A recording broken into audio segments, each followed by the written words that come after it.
It is recommended to run a grounding wire to the 30-foot section of copper pipe. This grounding wire should be connected to the grounding bus in both the 200 amp and 80 amp panels. The copper pipe functions as a cold water bonding jumper, a requirement specified by the National Electrical Code, or NEC. The fundamental purpose of a bonding jumper is to equalize the electrical potential between the water piping system and the electrical grounding system. This equalization is crucial for preventing electrical shock hazards and minimizing potential damage to electrical equipment. The size of the grounding wire must comply with the NEC standards. A typical size often used is number 8 American wire gauge, or AUG, copper wire. The installation process involves running the grounding wire from the grounding bus within each panel to the copper pipe. This connection should be made using a grounding clamp or another approved method that meets electrical safety standards. Now let's delve into the specifics of why this grounding and bonding is so important. Firstly, consider the potential hazards without proper grounding. If a fault occurs in the electrical system, such as a live wire coming into contact with a metal appliance or the copper pipe itself, the electricity will seek a path to ground. Without a properly installed grounding system, this path might be through a person who touches the faulty appliance or pipe, resulting in a severe electrical shock.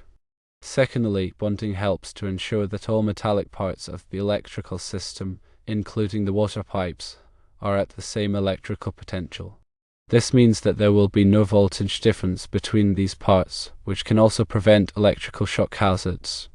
A voltage difference can occur if one part of the system is grounded and another is not, creating a potential for electricity to flow between them.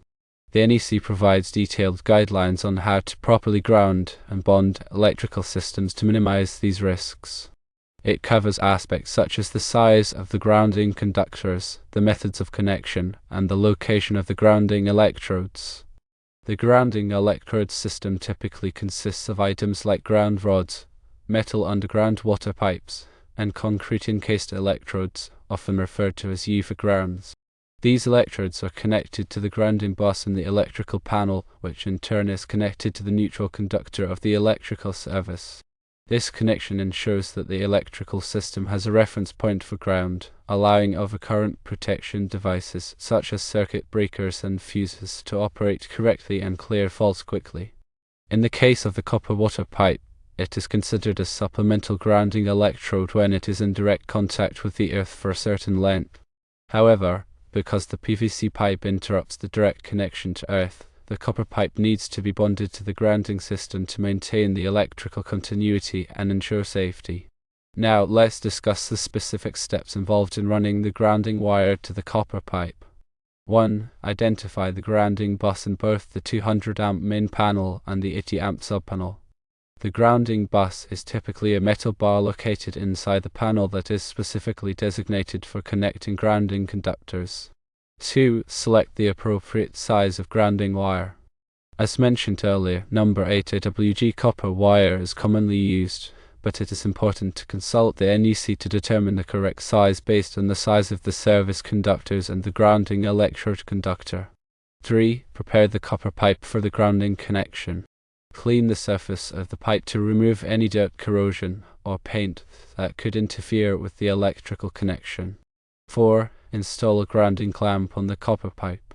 The grounding clamp should be made of a material that is compatible with copper, such as bronze or copper, to prevent corrosion.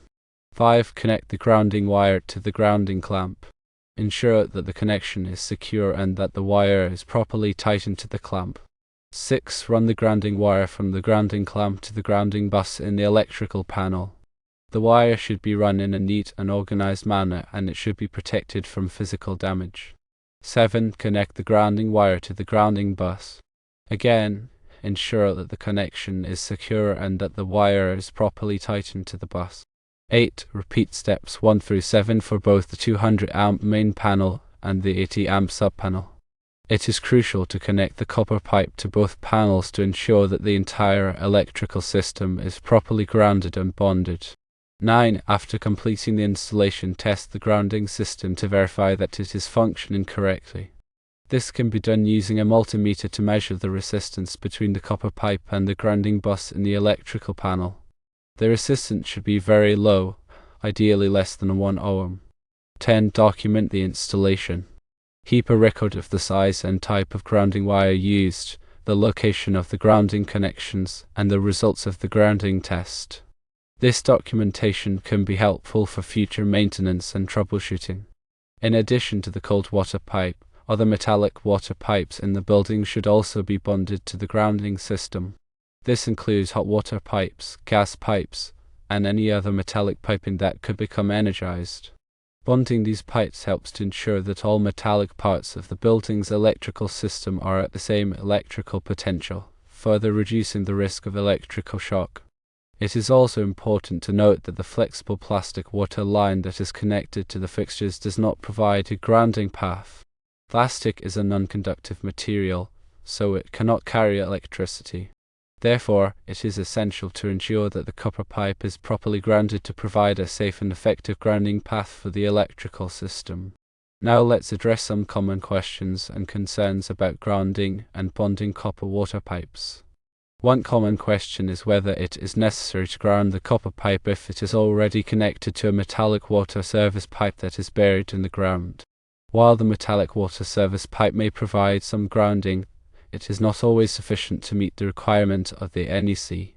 The NEC requires that all metallic water piping systems that are likely to become energized be bonded to the grounding system regardless of whether they are connected to a metallic water service pipe. Another common concern is whether grounding the copper pipe can cause corrosion.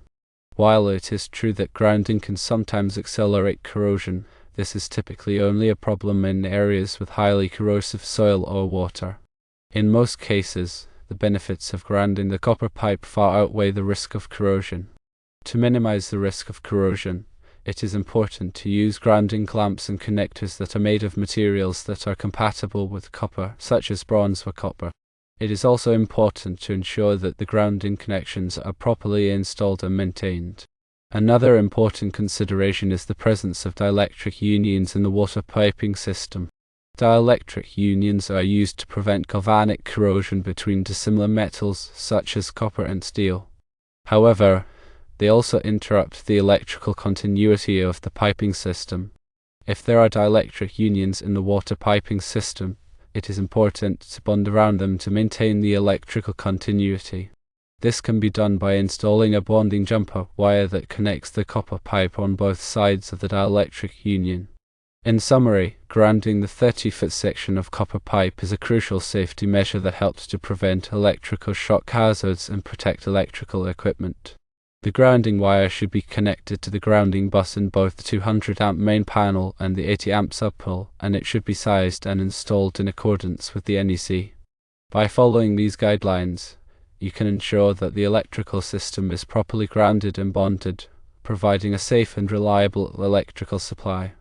Furthermore, regular inspection and maintenance of the grounding system are essential to ensure its continued effectiveness. This includes checking the grounding connections for tightness and corrosion, and testing the grounding system to verify that it is functioning correctly. Any problems that are identified should be promptly corrected by a qualified electrician. It is also important to be aware of any changes to the electrical system or the water piping system that could affect the grounding. For example, if a new appliance is installed or if the water service pipe is replaced with a non-metallic pipe, the grounding system may need to be modified to ensure that it continues to meet the requirements of the NEC. In addition to the safety benefits, proper grounding and bonding can also improve the performance of electrical equipment. By providing a low impedance path for fault current, grounding helps to ensure that overcurrent protection devices operate quickly and effectively, preventing damage to equipment and minimizing downtime. Grounding also helps to reduce electrical noise and interference, which can improve the performance of sensitive electronic equipment. Finally, it is important to remember that electrical work can be dangerous, and it should only be performed by qualified individuals who are familiar with the NEC and other applicable codes and standards. If you are not comfortable working with electricity, it is best to hire a licensed electrician to perform the grounding and bonding work. In conclusion, connecting a grounding wire from both the 200-amp main panel and the 80-amp subpanel to the 30-foot copper pipe section ensures electrical safety. This practice aligns with the NEC guidelines, minimizing electrical shock hazards and promoting a secure electrical environment. Regular inspections and maintenance of the grounding system are vital to maintaining its effectiveness.